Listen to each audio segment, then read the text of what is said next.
I, 28 male, am an only child. When I was a teen, my parents divorced when my dad found out my mom cheated on him. This was devastating to my dad. My parents were best friends and started dating when they were 18. I played sports and my dad was my coach, so I had a much closer relationship with him than with my mom. I was supposed to spend 1 week at my mom's, then the next week at my dad's, but I would usually lock myself in my room at my mom's. Usually my dad would drop me off, and I would get on my bike and ride a couple of miles back to his house. My mom would ask me things, and I would pretend like she didn't exist. It got so bad that lawyers got involved, thinking my dad was turning me against my mom. My dad encouraged me to spend time with my mom, but I couldn't. My mom tried putting us in therapy, but I would sit there till the time was up, not saying a word to her. Eventually, my mom broke down and let me live with my dad. I haven't spoken a word to my mom in 15 years. She would show up to my games alone. Sometimes I would ask my dad to tell her to leave. Occasionally, I didn't even notice she was there. She would try talking to me after, and I would walk right past her. I cut her whole family off besides a few of my cousins around my age. She showed up at my high school graduation, and I asked a couple of teachers to remove her, and they did. She never dated anyone else to my knowledge and was still attempting to reconcile with my dad a few years before he passed. She called it the biggest mistake of her life and begged my dad to forgive her. When my dad passed a couple of years ago, she tried to show up to the funeral, and I met her outside to ask her to leave. My fiance Rachel was with me when I did this, and my mom cried when she learned we were engaged. Rachel introduced herself as my fiance, saying she couldn't believe that I hated her still this many years later. So last week, I received a letter from my mom with a large check inside. In the letter, she said she couldn't live knowing she wouldn't be invited to her only child's wedding, that her whole family was hurt that I had cut them off, and that she had been keeping tabs on me all these years through my cousin's updates, out of respect for me, but couldn't handle not being at the wedding. I ripped the check up and sent it back to the return address. She shouldn't have even known my address as I keep her blocked on social media. I called up my cousins, who admitted that since I was 14, they had been providing my mom with updates on me, prom pics, college updates, engagement photos, and they sent her my address. I was so mad that I told them they wouldn't be invited to the wedding anymore because I didn't want my mom getting access to it. Rachel is saying that I'm going too far now and uninviting my cousins along with freezing out my mom's whole family because of her actions is an idiot move. Am I the idiot? Edit. The cheating was with a teammate's dad. This was highly embarrassing for me and caused me to move towns. Also, it caused me to lose friends. Not the idiot. You're not cutting off your cousins because your mom cheated. You're cutting them off because they broke your boundaries. They knew you wanted nothing to do with her, yet they sent updates and your address? This is a major betrayal. She could have turned up at the house, and you would have been unprepared. I made it very clear that I would cut them off if anyone told my dad about my life, specifically my wedding details. I didn't want him and his wife turning up making a scene. I will go out on a limb and say you are the idiot. You acting out as a teen is to be expected. Deciding not ever to forgive your mom is totally your right, though it was 16 years ago, and you, while affected, were not the aggrieved party. However, the fact that you are still throwing tantrums like a child at the age of 28 makes you the idiot. I'd even go so far as to say your fiancé should consider this a pretty serious red flag. To me, the fact that you can act with such hatred and spite over something that happened over 16 years ago and only peripherally involved you shows a pretty serious character flaw. At the very least, she should be concerned about what it would take for you to direct that anger at her and what form that anger would take. And how many parents don't even give a crap about their kids? His mom showed up to many of his games and events and probably lives for the little and scarce updates the cousins would give. Yet some parents dump their kids with their grandparents to be raised and never see them again and genuinely don't care about their kids. Honestly, I think keeping up this much anger for so many years is hurting you just as much as it is your mom. You are the idiot for what you're doing to yourself. This doesn't honor your dad, by the way. My wife and I have been fostering Amelia for around 6 months. and we're taking her on her first vacation right now. It doesn't snow where we live, so we rented a cabin at a hotel. The hotel has rooms and cabins in a tourist city in the mountains, so she could play in the snow. Amelia has always been closer to me because I lost my job right before we started fostering her. We decided it would be a good idea for me to be a stay-at-home mom because she has a chronic illness that requires her to spend a few days in the hospital. She also has very severe anxiety, PTSD, and trust issues. One of the worst things you can do is yell at her. She went grocery shopping with my wife yesterday, and when they got back, my wife was taking a little longer to come inside. Amelia instinctively closed the door behind her, and a few minutes later, we heard banging on the door. I opened the door and my wife stormed in and yelled at Amelia because she accidentally locked my wife out.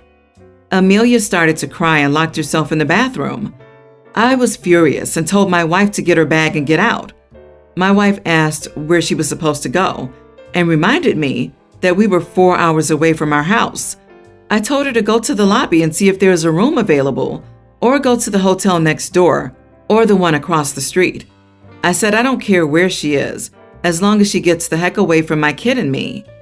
She left and texted me a while later to let me know that she was in a room at the hotel next door and asked about Amelia. I told her that I had to sit outside the bathroom for over an hour before she opened the door and that she wouldn't stop crying. Amelia and I ended up going home early because the vacation was already ruined, and she wanted her room with her stuffed animals and our cat. My wife will get a rental car and will be here tomorrow. Our neighbors saw that we came home early, and I told her about my wife yelling at Amelia. She said I shouldn't have kicked my wife out and came home without her, and thinks we should have worked it out that day. My neighbor is like a mom to me, and I take what she says seriously, so I wanted to know if I was the idiot. You are the idiot. Instead of modeling what to do and how to handle relationship disagreements or parenting mistakes, you went nuclear and not only kicked your wife out of the room, but also made comments like, "Get away from my kid and me," and then abandoned her 4 hours from home. Do you realize that Amelia sees that and may now assume that she could be left abandoned if she messes up? She could be left abandoned, or that your wife is not her parent or part of the family in any way. You are treating her like an extraneous individual who's also an ATM for you and Amelia. Me and my kid? Dude, you have a wife too. If anything, you should have known that she probably doesn't know, considering you take Amelia everywhere yourself. And yes, I agree with your neighbor.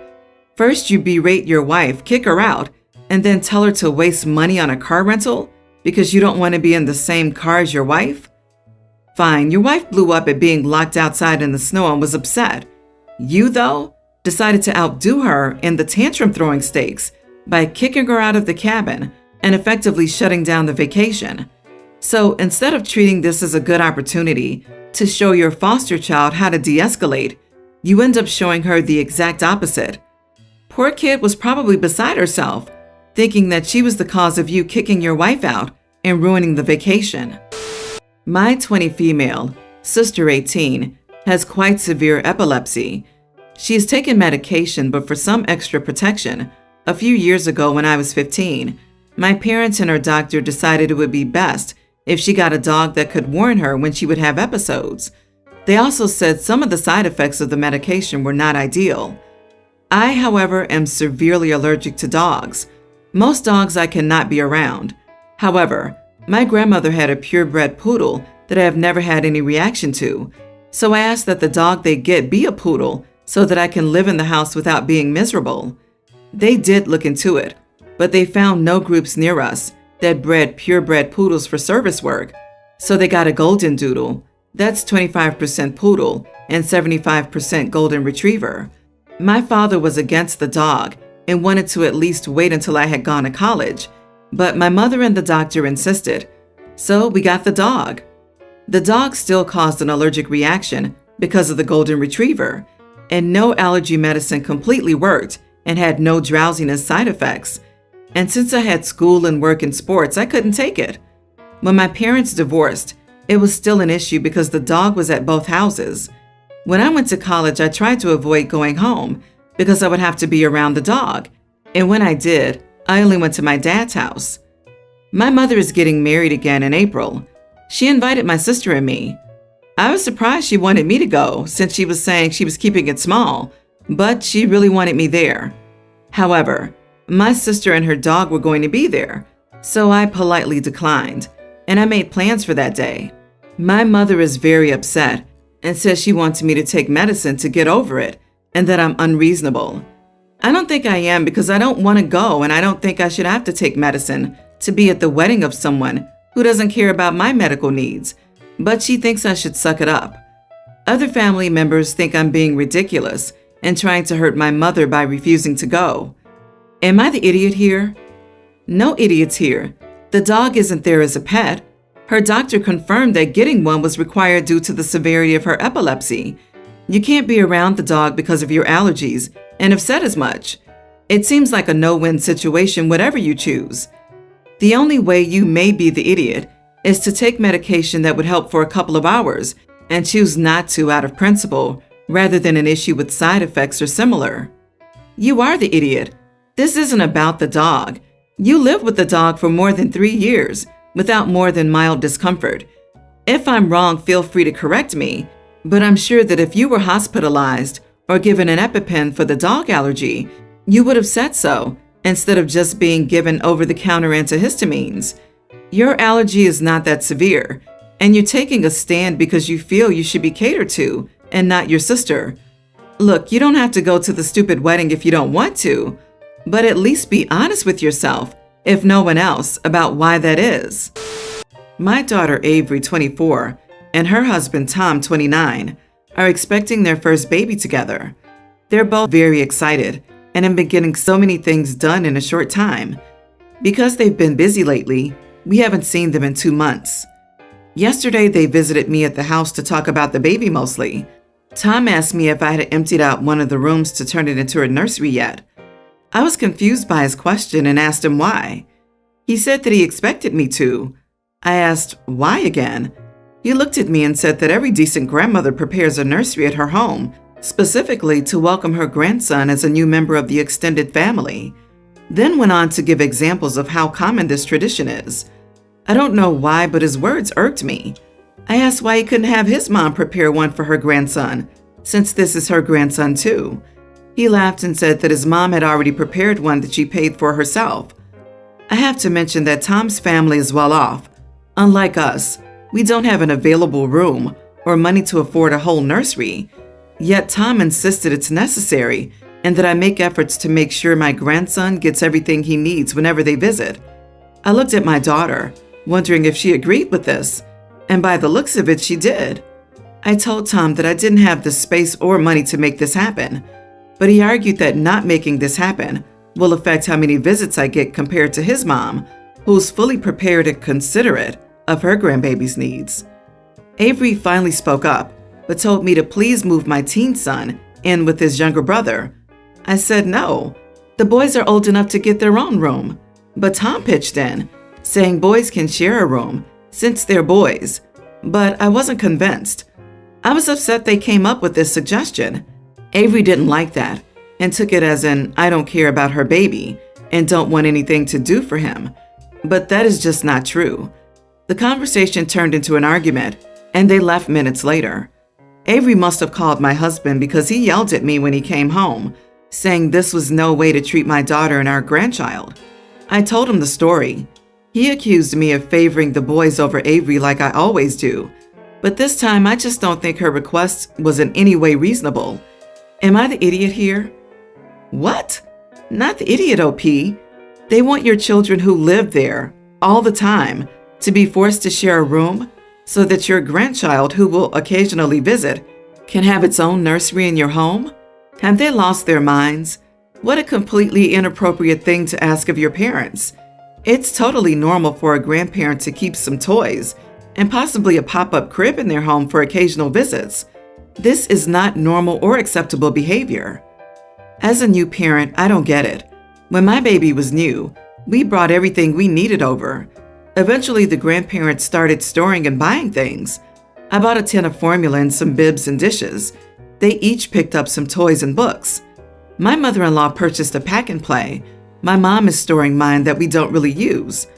I'd honestly be super offended if anyone other than me had a full nursery. Like, how often do you expect me here? Also, I've never heard of this tradition. However, I do know plenty of parents who bring what they need when they travel. So this sounds like a luxury accommodation situation. Tom should get some perspective and be glad he has two families with grandparents who are alive and well. I think many toxic mothers-in-law try to convince new moms to give them overnights with their newborns so they can pretend it's their baby. Also, why is Tom speaking for OP's daughter like he's the contract negotiator for their marriage? The fact that OP's husband thinks this complete bat-crap demand is OP favoring the boys makes me wonder if Avery is his golden child. Why would he want to put an unborn grandchild who will visit only occasionally above his own children? That is baffling. This is just a weird scenario. My 29 female, sister 31, and her two little children are currently staying with me. My sister's husband is traveling for work for a week or so, and I agreed to let them stay because my house is closer to her kids' school, so it's less driving time for her. Usually her husband does it, and so there's just another person there if she needs to run to the store or do something and doesn't need to bring them. Yesterday, she and her daughter were making some cookies. Her daughter was carrying the vanilla over to the mixer and dropped it, and basically the whole bottle spilled on the floor. If it was the inexpensive stuff you get at the store, I'd have no issue paying for it. But the bottle she spilled had been used once and was more than $30 and takes a long time to ship. Luckily, I had an extra bottle, but I did ask her if she could pay for a new bottle of vanilla, as I can't afford to be buying more than necessary because of the price. She got a little upset at this and said I shouldn't have something I wasn't willing to replace in a kitchen used by 3-year-olds. I explained that I had no reason to think that the kids would be using it, and if she had warned me, I would have put it somewhere else. She still thinks I'm being unreasonable and says that she can't afford $30 of vanilla either, so I'm wondering if I should just not say anything else and I was being unreasonable, or if I'm in the clear here. Am I the idiot for wanting her to buy me a new bottle of vanilla? Not the idiot. Vanilla is not cheap. If my kid spills, breaks, wastes anything of another, I always buy a replacement. Heck, my kid broke a nightlight at a family member's home. I ordered a new one before we had left the next day, and not cheap, I might add, as it was Christmas styled and in the middle of the summer. As a proper parent, you replace what your child has broken or ruined, etc., or at least offer. You are the idiot. You've got kids in the house that you agreed to have. Kids do silly stuff. Is your house completely childproof?